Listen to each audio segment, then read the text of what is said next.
chers parents, chers élèves, élèves du CSA, donc autant les nouveaux que les anciens. On trouvait ça important de donner des informations d'usage pour la rentrée de demain.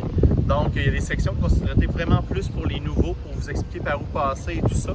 Puis les anciens, bien, ça va donner quelques infos de plus là, si vous avez besoin. Donc, je vous invite autant les nouveaux que les anciens de porter attention à ce court message. Je me présente, je suis directeur de l'école.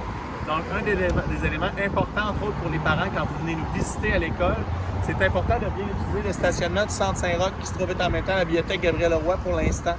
Donc, il faut éviter de se servir du stationnement des employés et du débarcadère d'autobus parce que au niveau du stationnement des employés, vous allez être pris là le matin parce qu'il y a beaucoup de circulation.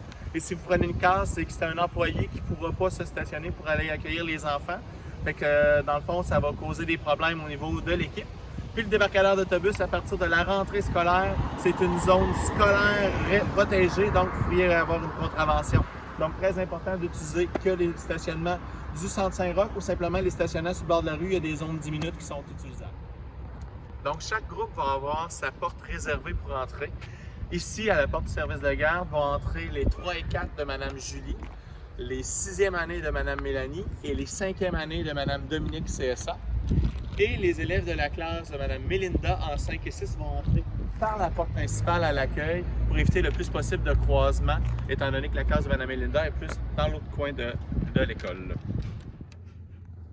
Quand tu rentres dans l'école, tu vas avoir probablement ton sac d'entraînement. Il y a deux situations différentes. Si tu viens le matin pendant les heures de service de garde, dans le fond, tu vas entrer par la porte de service de garde, dans le couloir qui est juste en face du service de garde.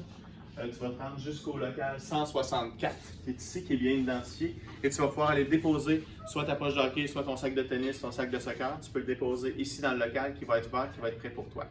Si tu arrives à 8 heures, tu vas entrer avec ta poche, ton sac d'entraînement, et tu vas voir, chaque classe va être identifiée comme ça. Donc, tu laisses ton sac d'entraînement le long du mur. Tu t'en vas en classe et dans les premières minutes de la classe, on va avoir des élèves responsables qui vont s'occuper de placer vraiment tous les sacs d'entraînement comme il faut dans le sac d'entraînement, dans le local réservé au sac d'entraînement. Une fois que tu as déposé ton sac d'entraînement, tu peux te diriger vers ta classe et quand tu arrives vers ta classe, il y a 3 grandes bibliothèques ici pour accueillir ta boîte à lunch. Évidemment, en CSA, étant donné le court temps qu'on a pour dîner, c'est clair qu'on n'a pas accès au micro-ondes, mais maintenant, de toute façon, avec la COVID, il n'y a pas zéro micro-ondes nulle part dans l'école qui est possible d'utiliser. Deuxième des choses, on te demande d'arriver avec une gourde bien remplie, parce que dans le fond aussi, même chose, les abreuvoirs, on préfère que vraiment les jeunes utilisent des gourdes pour éviter des contaminations constantes pour les abreuvoirs.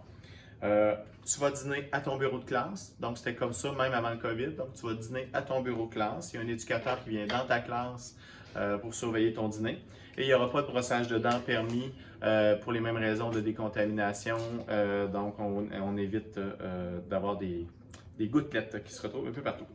Autre chose, le service de garde. Donc, le service de garde vous est offert tous les midis, effectivement. Ça vient dans les frais scolaires habituels pour un élève en CSA. Mais les mercredis, vous terminez à 16 heures. Donc, si vous comptez avoir besoin du service de garde, parce que d'habitude, l'enfant est à son plateau d'entraînement, mais là, il va être à l'école jusqu'à 16 heures les mercredis, c'est possible d'inscrire votre enfant au service de garde. Donc, vous devez procéder à l'inscription pour qu'on prenne charge de votre enfant.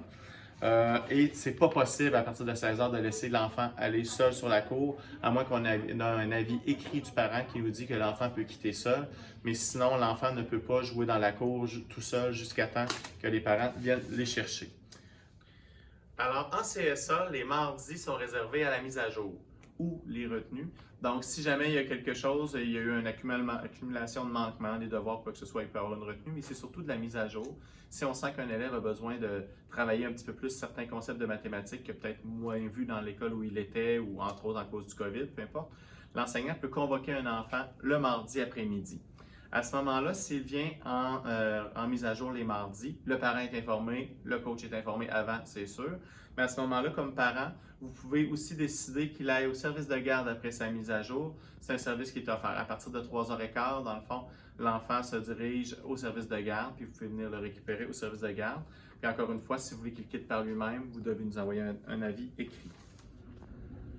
En éducation physique pour le CSA, pour la 3 et 4, vous avez une période d'éducation physique à l'horaire. Pour ce qui est des 5-6e années, étant donné que vous avez l'anglais enrichi, il n'y a pas d'éducation physique à l'horaire. Ce que vous avez, c'est que vous avez certains blocs d'éducation physique pendant l'année. Vous allez recevoir un calendrier en tout début d'année qui vous dit les après-midi où vous n'irez pas à votre sport, vous allez venir faire votre période d'éducation physique avec notre enseignante d'éducation physique. C'est important, ces blocs-là, de bien les noter parce que surtout en plus avec le COVID et les bulles, ça va être difficile de faire des permutations dans l'horaire. Donc, si tu es prévu le 16 octobre, c'est sûr que cet après-midi-là, tu ne vas pas en tennis, tu restes à l'école après ton heure de dîner et tu viens faire ta période d'éducation physique, question que le prof d'éduc puisse faire une certaine évaluation et mettre une note, un bulletin, c'est une obligation légale. Si vous êtes en période d'éducation physique, encore une fois pour les parents, les cours d'éducation physique se terminent à 3h15. Si vous n'êtes pas en mesure de venir chercher votre enfant à 3h15, c'est possible de l'inscrire au service de garde, encore une fois, en communiquant d'avance avec le service de garde pour être sûr qu'on a quelqu'un pour accueillir votre enfant. Pour ce qui est des autobus, en CSA, vous terminez vos cours à 12h30, puis après vous prenez vos autobus et vous en allez sur vos sites d'entraînement. Donc, comme vous avez pu voir un peu partout, pour les déplacements pour les élèves de 5 et 6e année, ça prend un masque obligatoire dans l'autobus. Pour les élèves de 3 et 4, ce n'est pas obligatoire. C'est suggéré, mais ce n'est pas obligatoire d'avoir un masque pour les élèves de 3 et 4e année. Finalement, en début d'année ou des fois pendant certaines périodes d'examen, ça peut arriver des fois que certaines disciplines font relâche. Donc, s'il n'y a pas de discipline dans l'après-midi, c'est important de venir chercher votre enfant entre midi 10 et midi 45.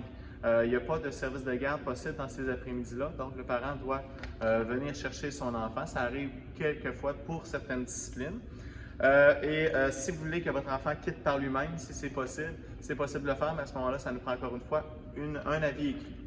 Donc, ça fait le tour des informations que j'avais à vous donner pour la rentrée. N'hésitez pas à aller voir l'autre capsule pour la première journée pour avoir les informations de base pour la rentrée, puis ça se passe bien pour tout le monde. Et pour le reste, je vous souhaite une super belle rentrée. Bienvenue en CSA et content de vous revoir pour ceux qui étaient déjà avec nous. À bientôt.